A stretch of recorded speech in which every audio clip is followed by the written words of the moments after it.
যদি মুসলমানরা খালি আপনার কিছুদিনের জন্য এক হয়ে যায়, আর কোনো মতে যদি নির্বাচনটা হয়ে যায়, মুসলমানদের এদেশে ইসলাম ঠেকানোর সামর্থ্য কারণ নাই।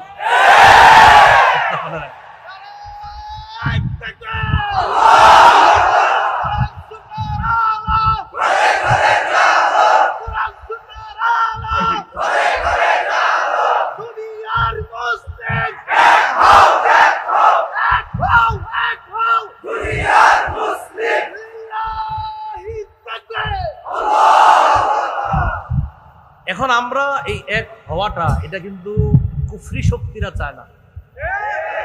আমাদের এক হওয়াটা কারা চায় না? কুফরি শক্তিরা চায় না। কিন্তু আমাদের না কিছুটা সময়ের জন্য হইল এক হয়ে যাওয়াটা একদম সময়ের দাবি এবং আমাদের প্রাণের দাবি। জানি না কি হয়, আল্লাহর কাছে আমরা দোয়া করতে থাকি। কে মাযহাবি, কে লামাযহাবি, কে ওয়াহাবি, কে সুন্নি, আপাতত এই বিষয়টা বাদ দিয়ে সবাই এক হয়ে যেতে হবে। শুনেন, কিছুদিন পরে আবার না হয় আমরা শুরু করলাম যে ভাই শোনো, এবার হাত কোথায় বানবা, কদিন পরে শুরু করি। কখন? আগে আমাদের গোড়াটা মজবুত করে নিই। মজবুত করার পরে এরপরে না হয় হইলো কি, তুমিও মুসলমান আমিও মুসলমান, এবার আসো কি বলো, হাত কই বানবেন এটা নিয়ে কথা হবে, তো চলেন এবার কথা বলি। তো আগে কি, আগে চলো আমরা ইসলামটা একটু মজবুত করে নেই, এরপরে আমরা কথা বলবো, সমস্যা নেই। তো এটা হলো আমার একটা প্রাণের দাবি, মনের দাবি। আপাতত এই ইয়াটা কিছুদিন অফ রেখে আপাতত মুসলমান সবাই ভ্রাতৃত্বের সম্পর্কটা বাড়ায়া। এখন গুরুত্বপূর্ণ কথা, ইসলামে আমি পরিপূর্ণভাবে প্রবেশ করেছি কিনা এটা জানার মৌলিক 5টা আলামত আছে। প্রথম হলো ইসলামে পরিপূর্ণভাবে প্রবেশ করা। তো মনে করেন করলাম, বলতেছি হুজুর জি জি আমি প্রবেশ করলাম। এখন আপনি ইসলামে পরিপূর্ণভাবে প্রবেশ করেছেন কিনা আপনার মধ্যে 5টা আলামত যদি দেখা যায়, তাহলে আশা করা যায় আপনি ইসলামে পরিপূর্ণভাবে প্রবেশের চেষ্টা চালাচ্ছেন। কয় আলামত? এই 5টা কিন্তু এই 9টার মধ্যে না। নয়া কথার প্রথম কথা ইসলামে পরিপূর্ণ প্রবেশ করা। আর আমি পরিপূর্ণ ইসলামে প্রবেশ করলাম কিনা, ইসলাম আমার মাঝে পূর্ণাঙ্গ আছে কিনা, এটা জানার জন্য মৌলিক কয়টা লক্ষণ দেখতে হবে? বলেন আমার সাথে, আত্মসমর্পণ, ইখলাস, বিশুদ্ধ আকীদা, আখলাক, লেনদেন। এই 5টা। 1 নম্বর আত্মসমর্পণ করা আল্লাহর কাছে। 2 নম্বর ইখলাসের সাথে প্রতিটি ইবাদত করা। 3 নম্বর বিশুদ্ধ আকীদা রাখা। 4 নম্বর উত্তম চরিত্রের অধিকারী হওয়া। 5 নম্বর লেনদেন স্বচ্ছ থাকা। এই 5টির মধ্যে প্রথম লক্ষণ হলো আল্লাহর কাছে আত্মসমর্পণ করা। সূরা মুমিন বা সূরা গাফিরের 66 নম্বর আয়াতে আল্লাহ তাআলা বলেন, কুল ইন্নী নুহিতু আন আ'বুদাল্লাযীনা তাদউনা মিন দুনিল্লাহ লাম্মা জাআনিয়াল বায়্যিনাতু মির রাব্বি ওয়া উমিরতু আন উসলিমা লিরাব্বিল আলামিন।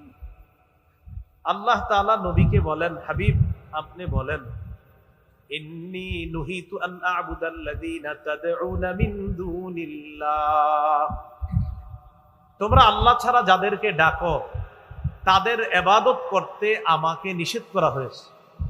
তোমরা আল্লাহ ছাড়া যাদেরকে ডাকো তাদের ইবাদত করতে আমি নবীকে নিষেধ করা হয়েছে। লাম্মা জাআনিয়াল বায়্যিনাতু মির রাব্বি, আমার রবের পক্ষ থেকে যখন স্পষ্ট প্রমাণ আদি এসে গিয়েছে, তখন আমার সামনে স্পষ্ট হয়ে গেছে আমার রব তিনি সত্য, তিনি ইলাহ, তিনি খালেক, তিনি রাজ্জাক। আমাকে নিষেধ করা হয়েছে তোমরা যাদেরকে আল্লাহর পরিবর্তে ডাকো আমি তাদের যেন ইবাদত না করি, তাদের ইবাদত করতে আমাকে নিষেধ করা হয়েছে। আর আদেশ করা হয়েছে কি, ওয়া উমিরতু আন উসলিমা লিরাব্বিল আলামিন, আমাকে আদেশ করা হয়েছে আমি যেন বিশ্ব জগতের রব আল্লাহর কাছে আত্মসমর্পণ করি।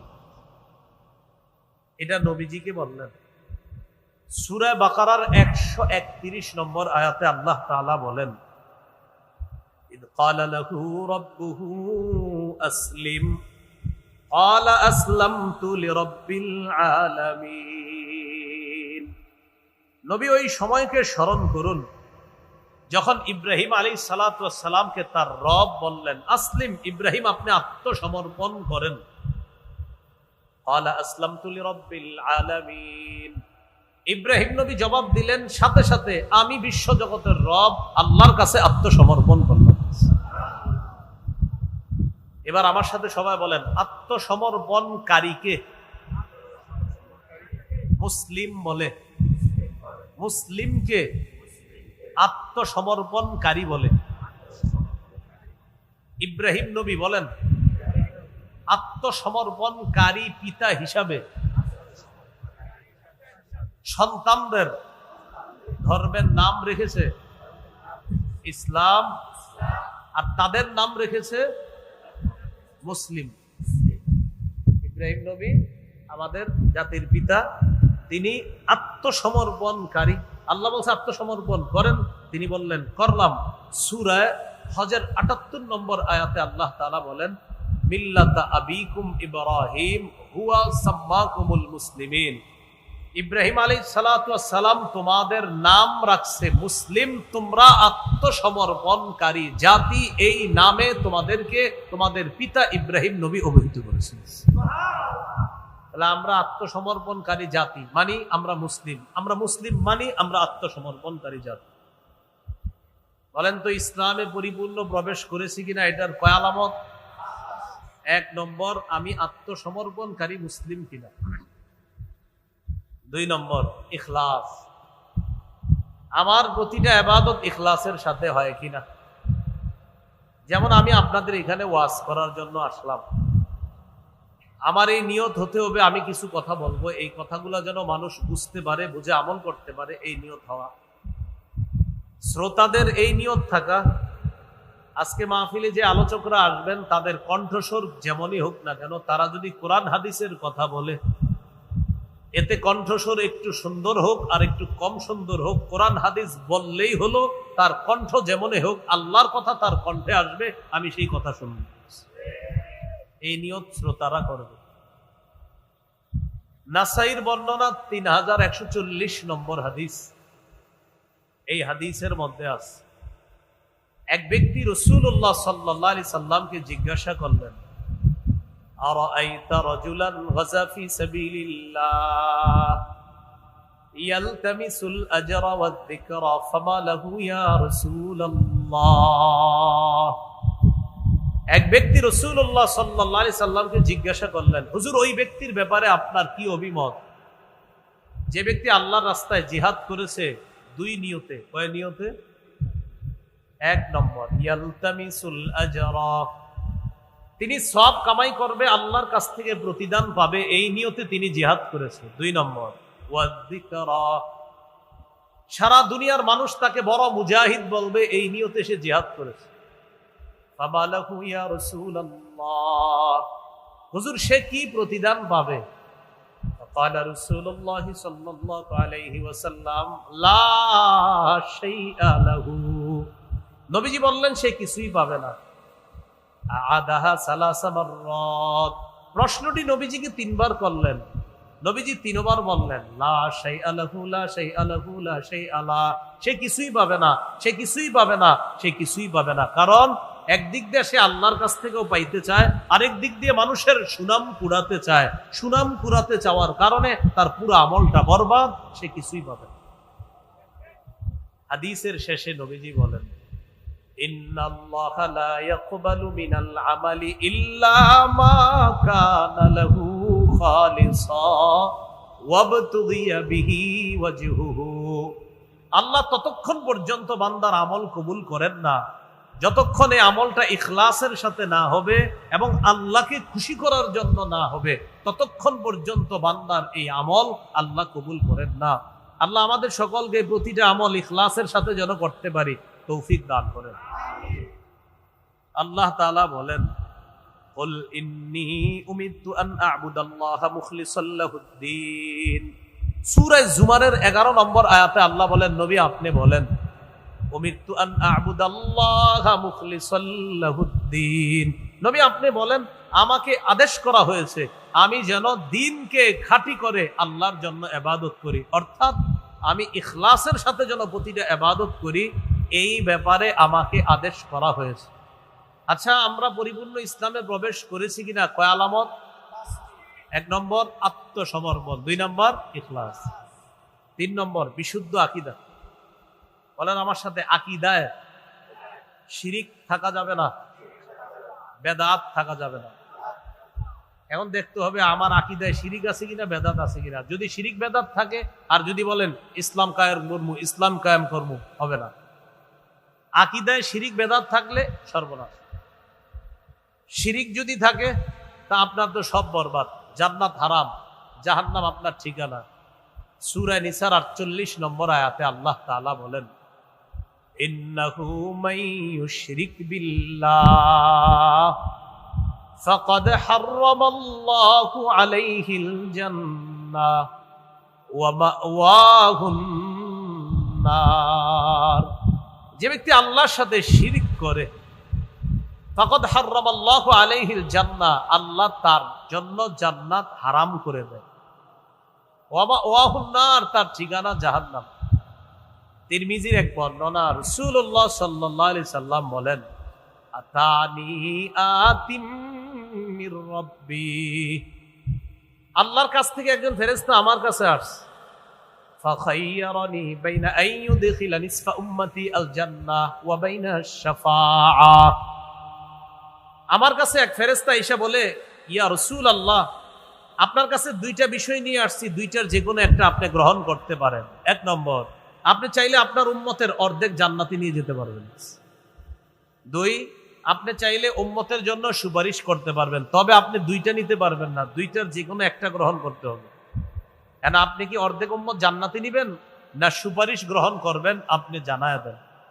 فقال رسول الله صلى الله عليه وسلم اخترت الشفاعة। রাসূলুল্লাহ সাল্লাল্লাহু আলাইহি সাল্লাম বললেন, আমার অর্ধেক উম্মত জান্নাতে গেলে বাকিদের কি অবস্থা হবে? তাই আমি বুদ্ধি করে সুপারিশটাই গ্রহণ করলাম। আমি ততক্ষণ সুপারিশ করতেই থাকবো যতক্ষণ আমার উম্মতকে জান্নাতে নিতে পারবো। তবে সবাই বলেন, তবে সুপারিশ শুধু তাদের জন্য হবে যারা শিরিক করবে না। শিরিক যারা করবে না, এই সুপারিশ তাদের জন্য হবে। রাসূল সাল্লাল্লাহু আলাইহি সাল্লাম বলেছেন, ওয়াহিয়া লিমান লা ইউশরিকু বিল্লাহি শাইআ, এই সুপারিশ তাদের জন্য হবে যারা শিরিক করবে না। তাহলে আকীদা বিশুদ্ধ হওয়া, আকীদায় শিরিক রাখা যাবে না, বেদাত রাখা যাবে না। শিরিক মুক্ত আকীদা নিয়ে যেন কবরে যেতে পারি, আল্লাহ তৌফিক দান করেন। সহিহ বুখারীর বর্ণনা 6861 নম্বর হাদিস। এই হাদিসের বর্ণনাকারী আব্দুল্লাহ ইবনে মাসউদ রাদিয়াল্লাহু তাআলা তিনি বলেন, قال رجل يا رسول الله أي الذنب أكبر عند الله। এক ব্যক্তি রাসূলুল্লাহ সাল্লাল্লাহু আলাইহি সাল্লামের কাছে জানতে চাইলেন, হুজুর আল্লাহর কাছে সবচেয়ে বড় পাপ কোনটি? فقال رسول الله صلى الله عليه وسلم أن تدعو لله ندا وهو خلقك। আল্লাহ তোমাকে সৃষ্টি করেছেন, এই আল্লাহর সাথে অন্য কাউকে সমকক্ষ হিসাবে ডাকা, এটা হলো সবচেয়ে বড় পাপ। ক্বালা সুম্মা আইয়ুন ইয়া রাসূলুল্লাহ, প্রশ্ন করলেন এরপর সবচেয়ে বড় পাপ কোনটি? ফাকালা রাসূলুল্লাহ সাল্লাল্লাহু আলাইহি ওয়াসাল্লাম আন তাকতুলা ওয়ালাদাকা মাখাফাতা আন ইয়াতআমা মাআক। এরপর সবচেয়ে বড় অপরাধ, তুমি তোমার সন্তানকে এই ভয়ে হত্যা করা যে সন্তান তোমার খাদ্যে অংশগ্রহণ করবে, এই ভয়ে সন্তানকে হত্যা করা। সন্তান প্লেটে খাবে, এই ভয়ে সন্তানকে হত্যা করা। এরকম হত্যাকাণ্ড এই এলাকায় ঘটে না, কিন্তু পৃথিবীতে ঘটে। এলাকা না ঘটলেও কোথায় ঘটে বলেন? পৃথিবীতে। কিভাবে ঘটে? এক সন্তান নেওয়ার পর 10 বছর আর সন্তান হয় না, 5 বছর সন্তান হয় না। কেন হয়? কে খাওয়াবে? তো এই জাতীয় মানসিকতা তো এইদিকে নাই, আমি ভাবছি নাই। এই যে এক সন্তান হয়, হওয়ার পরে আবার লম্বা সময় 5 বছর 7 বছর সন্তান হয় না। কেন হয় না? কে খাওয়াবে? আল্লাহ তাআলা বলেন, লা তাকতুলু আওলাদাকুম খাশিয়াতা ইমলাক। সূরা বনী ইসরাঈলের 32 নম্বর আয়াত আল্লাহ তাআলা বলেন ওয়ালা তাকতুলু আওলাদাকুম খাশিয়াতা ইমলাক। সূরা বনী ইসরাঈলের 33 34 এই আয়াতগুলা 32 33 34 আয়াতগুলাতে অনেকগুলা নিষেধাজ্ঞা আছে। এর মধ্যে একটা লা তাকতুলু আওলাদাকুম খাশিয়াতা ইমলাক, দারিদ্রতার ভয়ে তোমাদের সন্তানকে তোমরা হত্যা করো না। এখন বলেন এই যে অনেক মানুষ আর সন্তান দেয় না কেন, কই কে খাওয়াবে? আল্লাহ তাআলা বলেন নাহনু নারযুকুকুম ওয়া ইয়্যাহুম। আর 7 পারায় বলছে নাহনু নারযুকুকুম ওয়া ইয়্যাহুম, তোমাদেরকেও আমি খাওয়াই তাদেরকেও আমি খাওয়াই। বলেন বাপরে কে খাওয়ায়? সন্তানকে কে খাওয়াবে? তো এক জায়গায় বলছে নাহনু নারযুকুহুম ওয়া ইয়্যাকুম, সন্তানদেরকেও আমি রিজিক দেই তোমাদেরকেও আমি রিজিক দেই। আরেক জায়গায় বলছে নাহনু নারযুকুকুম, তোমরা যারা বাবা তোমাদেরকেও আমি রিজিক দেই, ওয়া ইয়্যাহুম, সন্তানদেরকেও আমি রিজিক দেই। ক্বালা সুম্মা আইয়ুন ইয়া রাসূলুল্লাহ, হুজুর এরপর সবচেয়ে বড় পাপ কোনটি? ক্বালা আন তুজানি হালিলাতা জারিকা, তুমি তোমার প্রতিবেশীর স্ত্রীর সাথে ব্যভিচার করা এরপর সবচেয়ে বড় পাপ। প্রতিবেশীর স্ত্রীর সাথে ব্যভিচার করা, প্রতিবেশীর স্ত্রী এলাকায় আমানত, তার দিকে খারাপ দৃষ্টি না দেওয়া প্রতিটা মুসলমান যুবক ছোট বড় সবার দায়িত্ব কর্তব্য। এলাকার একটা অন্যের স্ত্রী তার দিকে যেন কেউ খারাপ দৃষ্টি না দেয়, এটা ছিল এলাকাবাসীর দায়িত্ব কর্তব্য। কিন্তু স্বামীর অনুপস্থিতিতে ছলে বলে কৌশলে ফুসলি একটা নারীর সাথে আপসি হয়। রাসূলুল্লাহ সাল্লাল্লাহু আলাইহি সাল্লাম বলেন কিয়ামতের ময়দানে দাগি দাগি অপরাধীদের মধ্যে তাকেও দাঁড় করানো হবে। নাউজুবিল্লাহ।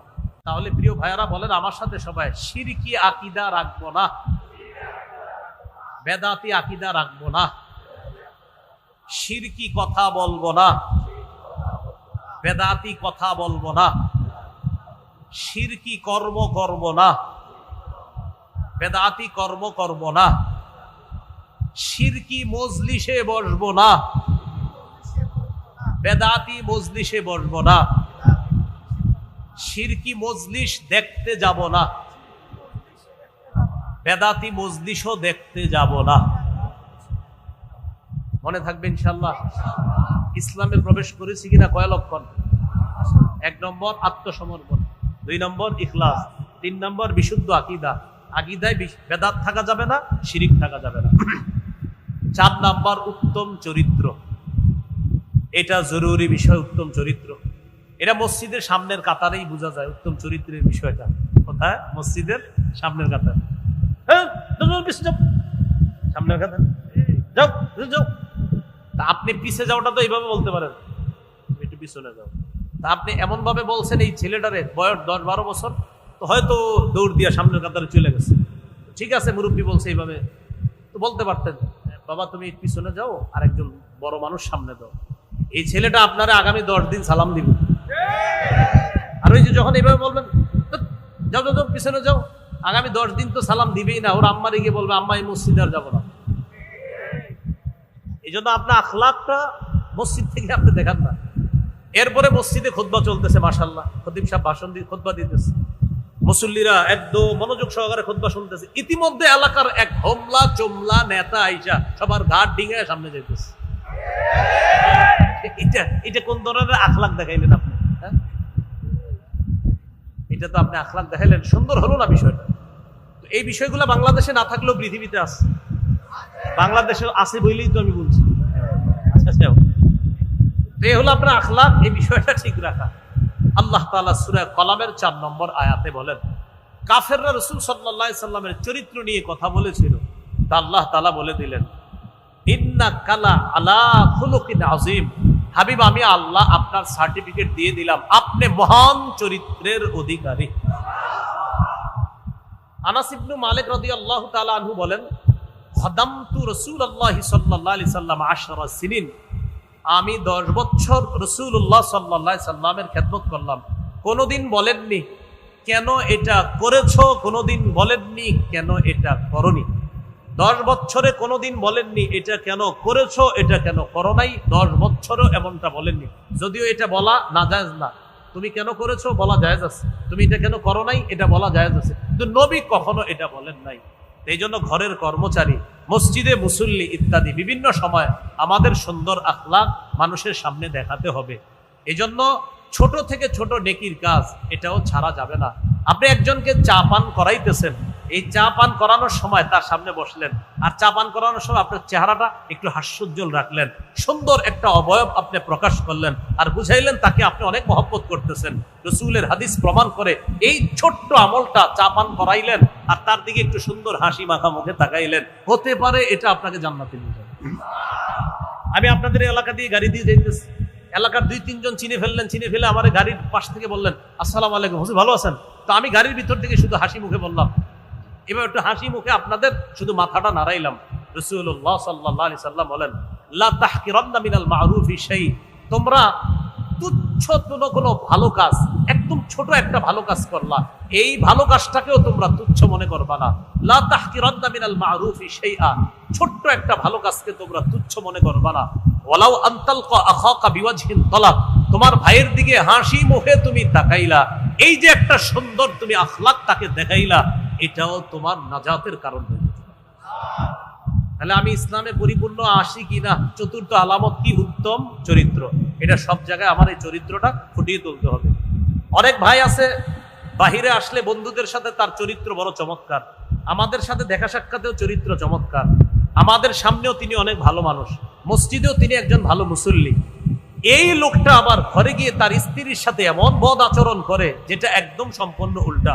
রাসূলুল্লাহ সাল্লাল্লাহু আলাইহি সাল্লাম বলেন, তোমাদের মধ্যে সবচেয়ে উত্তম চরিত্রের অধিকারী ওই ব্যক্তি যে তার স্ত্রীর কাছে সবচাইতে উত্তম চরিত্রের অধিকারী। তার স্ত্রীর কাছে যদি শ্রেষ্ঠ চরিত্রের অধিকারী হয়, ওই ব্যক্তি শ্রেষ্ঠ চরিত্রের অধিকারী। শোনো, আমি নবী মুহাম্মদ সাল্লাল্লাহু আলাইহি সাল্লাম আমার বিবিদের কাছে সবচাইতে শ্রেষ্ঠ চরিত্রের অধিকারী। এটা নবী বলেন। এগুলো 4 নম্বর। 5 নম্বর বলেন লেনদেনে স্বচ্ছ থাকা। এটা একটা জরুরি বিষয়, লেনদেনে স্বচ্ছ থাকা। এই বিষয়টা ওই আপনি বাজার সদাই করেন, মুআমালাত মুআশারাত, এই বিষয়গুলা স্বচ্ছ রাখা। কারোর সাথে আপনি ঋণ নিলেন, বললেন 7 দিন পরে দিয়ে দিব, তো এইগুলা ওয়াদাগুলা ঠিক রাখা, এই লেনদেনগুলা স্বচ্ছ থাকা। তাহলে বলেন তো বর্তমানে আমাদের করণীয় কয়টা? না না, করণীয় কয়টা? 9টা। 1 নম্বর কোথায় প্রবেশ করা? পরিপূর্ণ প্রবেশ করেছি কিনা? কয় আলামত? 5 আলামত। আল্লাহ আমাদের সকলকে এই 5টি আলামত গ্রহণ করে ইসলামে পরিপূর্ণভাবে প্রবেশ করার তৌফিক দান করেন। 2 নম্বর মনে আছে কারো? না, 2 নম্বর করণীয় আল্লাহর দ্বীনের সহযোগী হওয়া। আল্লাহর দ্বীনের ওই 9 কাজের দ্বিতীয় কাজ আল্লাহর দ্বীনের সহযোগী হওয়া। আল্লাহ তাআলা সূরা মুহাম্মদের 7 নম্বর আয়াতে বলেন, ইন তানসুরুল্লাহ, যদি তোমরা আল্লাহকে সাহায্য করো, মানে আল্লাহর দ্বীনকে সাহায্য করো, ইয়ানসুরকুম, আল্লাহ তোমাদেরকে সাহায্য করবে।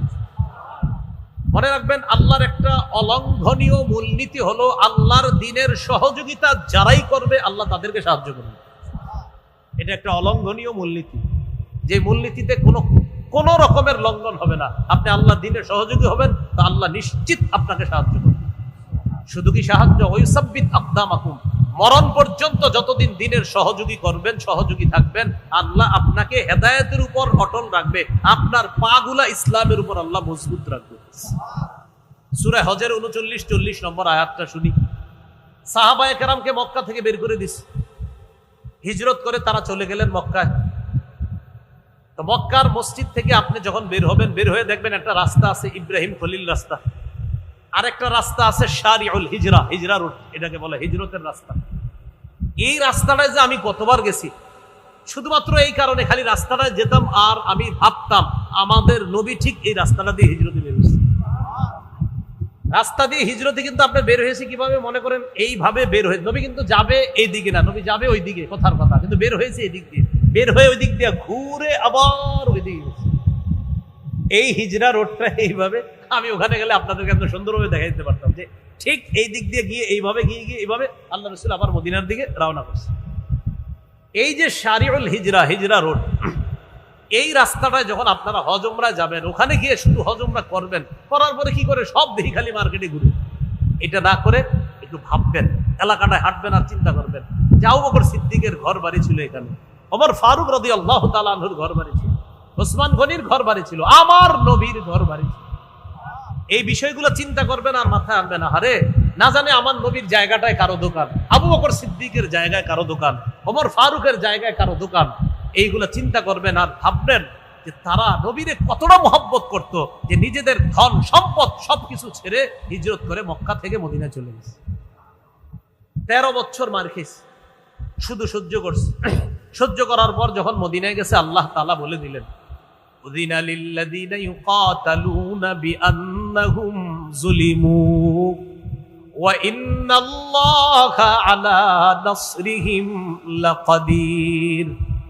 যাদেরকে অত্যাচার করা হচ্ছে তারা মাজলুম, যাদেরকে অত্যাচার করা হচ্ছে তারা কি মাজলুম।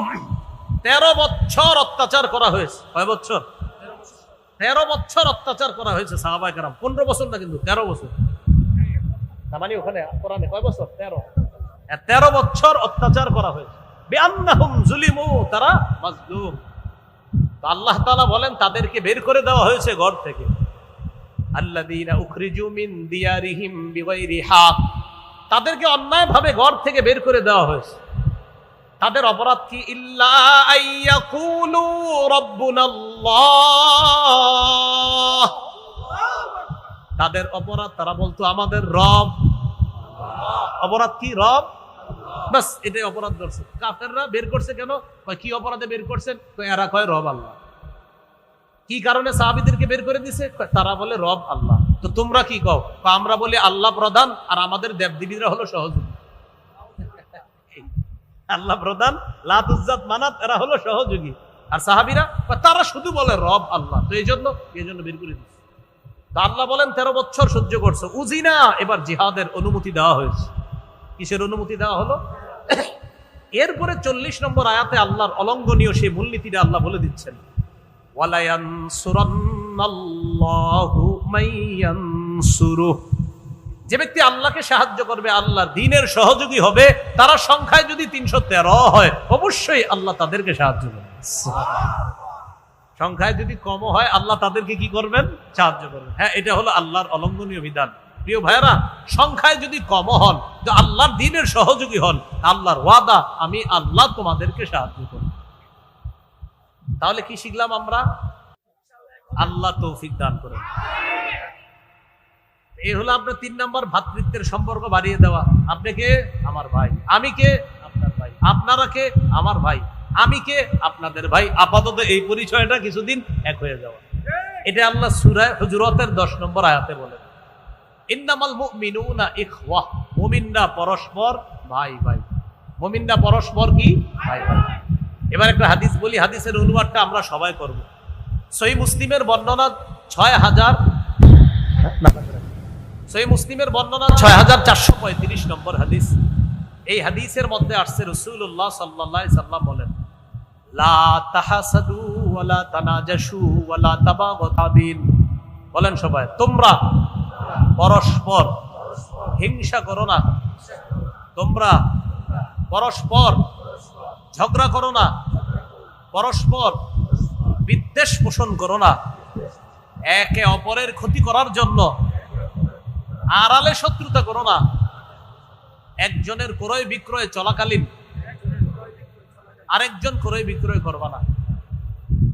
এটা হলো কেমন? ভাই মাছ কত? 200 টাকা। 195 দেই না ভাই, 200 দিলে নিব। তো ঠিক আছে 200 টাকা দেন। তাহলে চুক্তি হয়ে গেল 200। পাশে দিয়ে একজন দেখে মাছটা খুব সুন্দর, বা আমি 220 টাকা দিব, এটা নিষেধ। এই কাজটা নিষেধ। তাহলে নবী আমাদেরকে নিষেধ করলেন, হিংসা করো না, পরস্পর বিদ্বেষ পোষণ করবা না, একে অপরের ক্ষতি করার জন্য আড়ালে শত্রুতা করবা না। তো আমরা নবীজির কাছে জানতে চাই, হাবিব তা আমরা কি করব? নবীজি বলে দিলেন, কুনু ইবাদাল্লাহি ইখওয়ানা। বলেন, হে আল্লাহর বান্দারা, তোমরা পরস্পর ভাই ভাই হয়ে যাও। তাহলে আমাদেরকে কি হয়ে যেতে বলছে? তাহলে আপাতত হিংসা, বিদ্বেষ, পরশ্রীকাতরতা, লোভ লালসা ইত্যাদি এটা বাদ দিয়ে আপাতত কে কার সাথে বহস তর্ক ইত্যাদি কিছুদিন আমরা রাখি। আপাতত আমরা এক হই যে আমরা মুসলমান, যে কোনো মূল্যে এদেশে ইসলাম চাই। আমাদের মনের দাবি, তাদের দাবি। আল্লাহ কবুল করেন। কত গেল? 3। 4 নাম্বার, ঝগড়া বিবাদ কমায়া আন্তরিকতা বাড়ানো। ঝগড়া বিবাদ কমিয়ে আন্তরিকতা বাড়ানো। এটা কিভাবে করা যায়? এটা করা যায় কিভাবে? আমার সাথে ওনার ঝগড়া, আমাদের দুইজনের বেশি একসাথে বসাইতে হবে। আমার সাথে ওনার ঝগড়া, এই দুইজনে বারবার একসাথে চেয়ারের মুখোমুখি বসাতে হবে, 2 কাপ চা রাখতে হবে। কথার কথা আর কি, আপনারা আরো কিছু রাখেন। এরকম দুইজনে বসা কথা বলাইতে হবে। আমি এটা বিশ্বাস করি, আমরা দূরে থেকে যে একজন আরেকজনের যতই বিরোধিতা করি, সামনে বসায় দেন, দেখবেন আমাদের মতো আপন কেউ নেই। এই ঝগড়া কমায় আন্তরিকতা বাড়াতে হবে।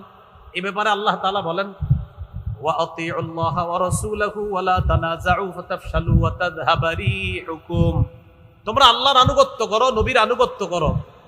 ওয়া লা তানাযাউ, তোমরা পরস্পর ঝগড়া করো না। যদি ঝগড়া করো ফাতাফশালু, দুর্বল হয়ে যাবা। ওয়া তাযহাবা রিহুকুম, তোমাদের শক্তি খর্ব হয়ে যাবে। সবাই এদিকে তাকায় বুঝেন, 1 জন 2 জন 3 জন 4 জন, আমরা 4 জন মিলে একটা দল, শক্তি কম না বেশি? 4 জনের 4টা দল, কম না বেশি? 4 জনের 1 দল, শক্তি কম হলো না বেশি? 4 জনের 4 দল, কম। তাহলে 4 জনে মিলে 1 হওয়া, এটা শক্তি বেশি। কিন্তু কোনো এক কারণে আমাকে 4 জনের মধ্যে একটু দ্বন্দ্ব ঝগড়া হয়ে গেছে, 4 জন আলাদা হয়ে গেছি, আমি 4 জনই বলতেছি আমি ঠিক, উনি বলে উনি ঠিক, উনি বলে উনি ঠিক, উনি বলে উনি ঠিক। আল্লাহ তাআলা বলেন, মাঝে দিয়ে যে ক্ষতিটা হয়ে গেল, তাযহাবারি হুকুম, তোমাদের শক্তি খর্ব হয়ে গেছে। এই শক্তি দুর্বল হয়ে যাওয়ার কারণে তোমরা কিন্তু বিপদে পড়বা। এই গেল আপনার 4 নাম্বার। 5 নাম্বার, দুনিয়ার বিলাসিতায় মজে যাওয়া যাবে না যুবক ভাইয়ারা, দুনিয়ার বিলাসিতা বর্জন করা। তিরমিজির বর্ণনা, রাসূলুল্লাহ সাল্লাল্লাহু আলাইহি সাল্লাম বলেন, লাউ কানাতিদ দুনিয়া তা'দিলু ইনদাল্লাহি জানাহা বাউদা লামা সাকা কাফিরাম মিনহা শারবাতা মা। রাসূলুল্লাহ সাল্লাল্লাহু আলাইহি সাল্লাম বলেন, দুনিয়ার মূল্য যদি আল্লাহর কাছে মাছির ডানা পরিমাণ হতো, মশার ডানা পরিমাণ হতো, তাহলে একজন কাফেরকে আল্লাহ 1 ঢোক পানি পান করতে দিতেন না। এজন্য দুনিয়ায় মজে যাওয়া যাবে না। 6 নাম্বার গুরুত্বপূর্ণ কথা, বলেন আমার সাথে সবাই, অধিকার আদায়ের লড়াই অব্যাহত রাখা। অধিকার আদায়ের লড়াইয়ের পবিত্র নাম জিহাদ। অধিকার আদায়ের লড়াইয়ের পবিত্র নাম কি? এই মানসিকতা সবার রাখতে হবে। জিহাদের নিয়ত আছে সবার? আর কার আছে? জিহাদ কাকে বলে? সন্ত্রাসী কর্মকাণ্ড নির্মূল করার শ্রেষ্ঠ কোনো মেডিসিন যদি প্রয়োগ করতে চান তো জিহাদ প্রয়োগ করতে হবে। আবু জাহেল মার্কা সন্ত্রাসী যারা আছে, এই আবু জাহেল মার্কা সন্ত্রাস, উতবা সাইবা ওয়ালিদ ইবনে মুগীরা, নমরুদ হামান কারুন মার্কা সন্ত্রাসীদেরকে দুনিয়া থেকে মূলোৎপাটন করার একমাত্র শ্রেষ্ঠ উপায় জিহাদ। তাহলে জিহাদ আর সন্ত্রাস এক না আলাদা?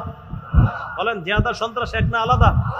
বলেন সবাই, সন্ত্রাসী কর্মকাণ্ড নির্মূল করার শ্রেষ্ঠ একটা পবিত্র পদ্ধতি জিহাদ। আমরা এটা প্রত্যেককে, এই আজকে ওয়াজে শুনছেন এমন না, এখানে অনেকে আছেন, এই বিষয়টা পার্সোনালি প্রত্যেকে বলবেন যে ভাই শোনো, সন্ত্রাস আর জিহাদ এক না। সন্ত্রাস অপবিত্র, জিহাদ পবিত্র। সন্ত্রাস অপবিত্র, জিহাদ পবিত্র। এটা ঘরে ঘরে আপনার পৌঁছাইতে হবে। চা দোকানের সামনে আরেক মুসলমানকে আপনি বলতে হবে, ভাইয়া সন্ত্রাস অপবিত্র, জিহাদ পবিত্র। আবু জাহেল সন্ত্রাসী, হামান সন্ত্রাসী, কারুন ফেরাউন নমরুদ সন্ত্রাসী, ইব্রাহিম নবী মুজাহিদ, মুহাম্মদ সাল্লাল্লাহু আলাইহি সাল্লাম মুজাহিদ। এইভাবে আমরা মানুষকে বুঝাতে হবে। বলেন ইনশাআল্লাহ। قال رسول الله صلى الله عليه وسلم عليكم بالجهاد في سبيل الله فإنه باب من أبواب الجنة। রাসূলুল্লাহ সাল্লাল্লাহু আলাইহি সাল্লাম বলেন, তোমরা আল্লাহর রাস্তায় লড়াই, জিহাদ অব্যাহত রাখো। জিহাদ জান্নাতের দরজাসমূহের একটা দরজা, এটা হলো জিহাদ। এটার নাম কি বলেন তো?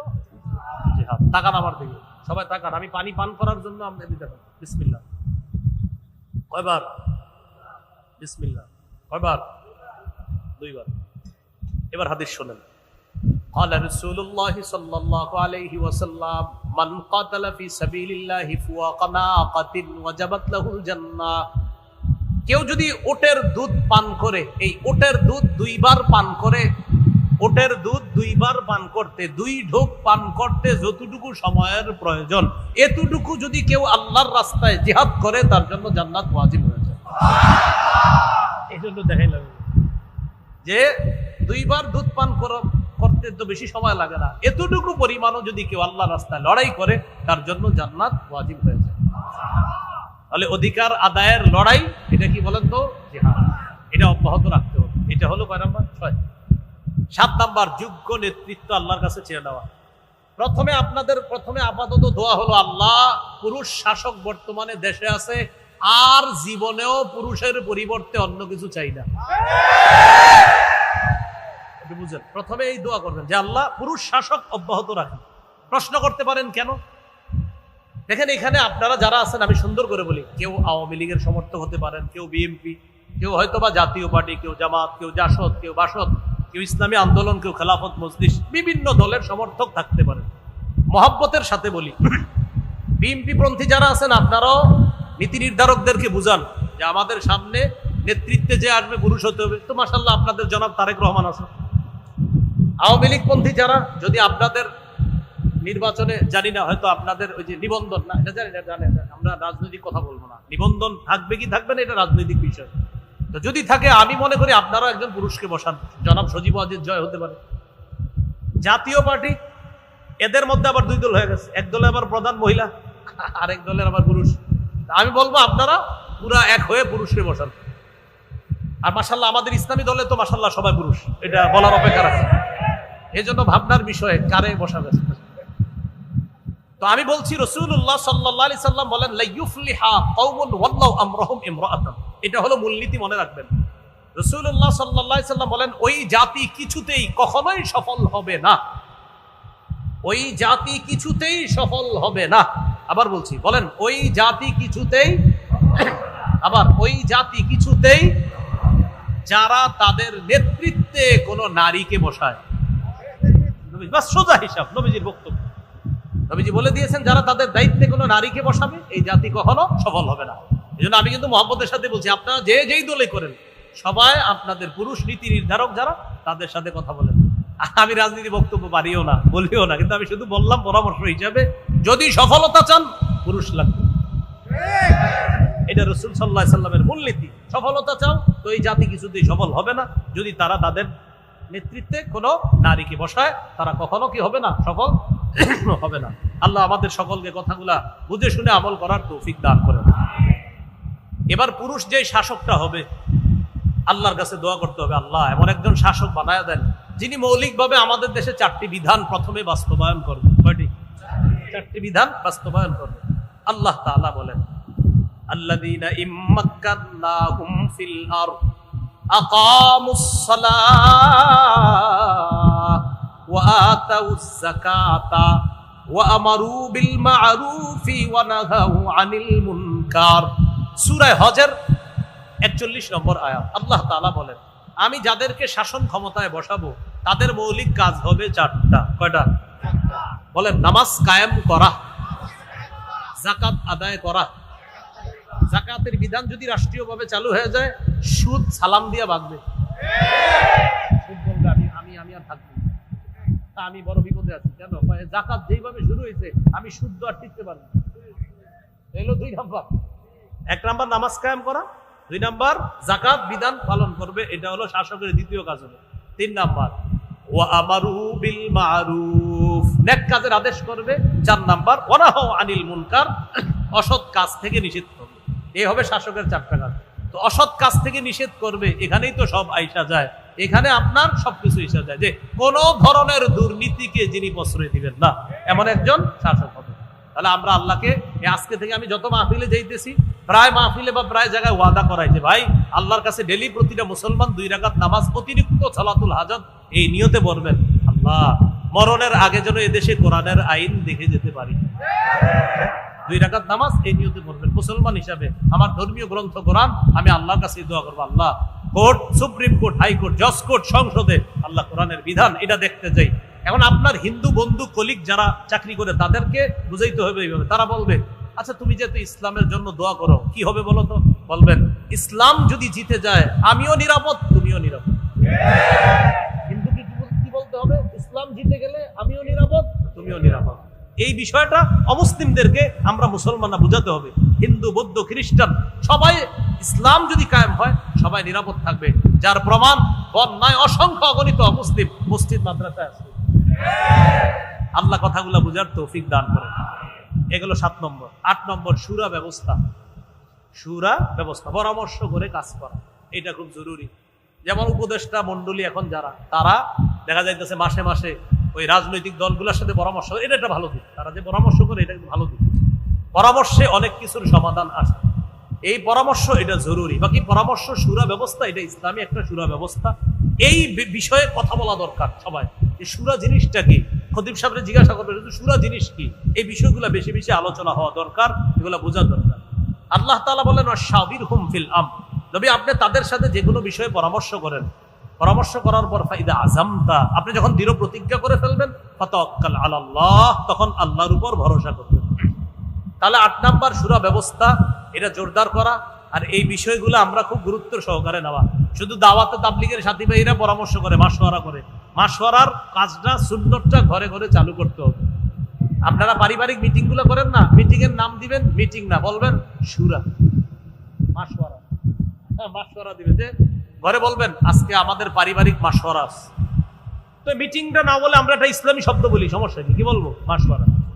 আপনারা 4 জন 5 জন ব্যবসায়ী একসাথে ব্যবসা করেন, তো বলবেন ভাই আগামীকাল আমরা 5 জন একসাথে বসতে হবে। কেন, কোনো মিটিং আছে ভাই? এই জায়গায় এটাই না বলে বলবেন ভাই কোনো মাশওয়ারা আছে? হ্যাঁ, আমাদের আগামীকালকে 5 জন ব্যবসায়ীর একটা মাশওয়ারা আছে। আমি চাইতেছি ইসলামী এই যে আপনার কথাগুলা, এই ইসলামী শব্দগুলা, এটা মুসলমানদের মুখে মুখে উচ্চারিত হোক, এই শব্দগুলা। এগুলো 8 নম্বর। 9 নম্বর বলেন শত্রুকে কোনোভাবেই বন্ধু ভাবার সুযোগ নাই।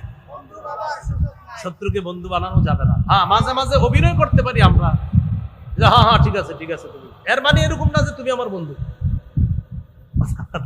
রাসূল সাল্লাল্লাহু আলাইহি সাল্লাম মদিনায় গেছে, ইহুদিদের সাথে কিছু বিষয়ে চুক্তি করছিলেন, তোমাদের বিপদে আমরা পাশে দাঁড়াবো, আমাদের বিপদে তোমরা পাশে দাঁড়াবো। এর মানে কি তাদের ইহুদিবাদকে সমর্থন করা? হ্যাঁ, আমাদের শত্রু যারা, তাদেরকে এরকম বলতে পারি মাঝে মাঝে, হ্যাঁ হ্যাঁ ঠিক আছে, আপনাদের এই কাজ এটা ঠিক আছে, এটা ঠিক না, ওটা ঠিক। মনে মনে রাখতে হবে, চান্দু তুমি কিন্তু আমার শত্রু, মনে মনে রাখতে হবে। কারণ আল্লাহ তাআলা সূরা মাইদার 51 নম্বর আয়াতে বলছে, ইয়া আইয়ুহাল্লাযীনা আমানু লা তাত্তাখিদুল ইয়াহুদা ওয়ান নাসারা আউলিয়া, হে ঈমানদারগণ, ইহুদি খ্রিস্টানদেরকে অভিভাবক রূপে গ্রহণ করো না, এদেরকে বন্ধু বানাও না। বাদুহুম আউলিয়া বাদ, তারা একে অপরের বন্ধু। সাময়িক সময়ের জন্য মনে হবে সে তোমার উপকার করতে চায়, মনে রাখবা তোমার উপকারের পিছনেও সে 1000টা ক্ষতি করতে চায়। আল কুফরু মিল্লাতুন ওয়াহিদা, সমস্ত কুফরি শক্তিগুলা এক, এটা মনে রাখতে হবে। কুফরি শক্তি যদি এক হতে পারে, আমরা সব মুসলমানরা কেন এক হতে পারি? এই হলো 9 নম্বর কথা, যে শত্রুকে বন্ধু হিসাবে গ্রহণ করা যাবে না, শত্রুকে শত্রু মনে করতে হবে। বলেন তো, আমরা এদেশে ইনশাআল্লাহ ইসলামী মূল্যবোধে ইসলাম কিভাবে সামনের দিকে এগিয়ে নেওয়া যায়, এজন্য আপাতত আমাদের মৌলিক কয়টা কাজ করতে হবে? 9টা কাজ করতে হবে। 1 নাম্বার, পরিপূর্ণ কোথায় প্রবেশ করতে হবে? ইসলামে আমি পরিপূর্ণ প্রবেশ করেছি কিনা, কয় লক্ষণ? 1 নম্বর আত্মসমর্পণ, 2 নম্বর ইখলাস, 3 নম্বর বিশুদ্ধ আকীদা, 4 নম্বর আখলাক, 5 নম্বর লেনদেনে স্বচ্ছ থাকা। 9 কাজের দ্বিতীয় কাজ আল্লাহর দ্বীনের সহযোগী হওয়া। 3 নম্বর ভ্রাতৃত্বের সম্পর্ক জোরদার করা, বাড়ানো। 4 নম্বর ঝগড়া বিবাদ কমিয়ে আন্তরিকতা বাড়ানো। 5 নম্বর দুনিয়ার বিলাসিতায় মজে যাওয়া যাবে না, এটা বিসর্জন করতে হবে। 6 নম্বর অধিকার আদায়ের লড়াই, এটা জেনে বুঝে অব্যাহত রাখতে হবে, এটার নাম জানি কি? 7 নম্বর যোগ্য নেতৃত্ব আল্লাহর কাছে চেয়ে নেওয়া। বলেন তো, কোন নেতৃত্বে কখনোই সফলতা হবে না? হ্যাঁ, এটা মাথায় রাখতে হবে। এটা হলো আপনার 7 নম্বর। 8 নম্বর শুরা ব্যবস্থা। 9 নম্বর, আমরা শত্রুকে শত্রুই ভাবতে হবে, বন্ধু ভাবার সুযোগ নাই। শত্রু যদি কখনো বন্ধুত্বের হাত বাড়ায়, সেখানে মনে মনে শত্রু রেখেই তার সাথে আমাদের কোনো কথা হতে পারে, বন্ধু ভাবার কোনো সুযোগ নাই। আল্লাহ আমাদের সকলকে এই কথাগুলা বুঝে শুনে, আমি কথাগুলা রাখলাম, ওলামা হযরতরাও শুনছেন, আপনারা এই 9টাকে ব্যাখ্যা করে আরো অনেক বড় কিছু করতে পারেন, কোনো নিঃসন্দেহে। তা আমার কাছে মনে হলো আর কি এই 9টা বিষয়ে গুরুত্ব দেওয়া, হতে পারে আরো বেশি কিছু আছে। আল্লাহ আমাদের সকলকে যে কথাগুলো শুনলাম বললাম আমল করার, আমরা কি উঠবো না, আমল করার তৌফিক দান করেন। ছাত্রদেরকে পাগড়ি দেওয়া হবে, ওই আপনার পুরস্কার আছে, এটা দেওয়া হবে। এরপর আমরা যাব একটা ঘোষণা দিতে বলা হয়েছে মিম্বরের আমানত যাদের লাগবে গাড়ি থেকে সংগ্রহ করবেন। মিম্বরের আমানত আছে কাদের কাছে? আপনাদের কারো কাছে? আমার সংকলনটা মাশাআল্লাহ হুজুরদের কাছে থাকলে হবে না, সাধারণ জনগণের কাছে থাকতে হবে। হ্যাঁ, আলেমদের কাছে তো আছেই। 1 নম্বর খণ্ডে হলো সন্তানের 64টা অধিকার। 2 নম্বর খণ্ডে আপনার হালাল হারাম, কুফর শিরিক বেদাত 2 নম্বর খণ্ডে। আজকের আলোচনা কুফর শিরিক বেদাত পাবেন 2য় খণ্ডে।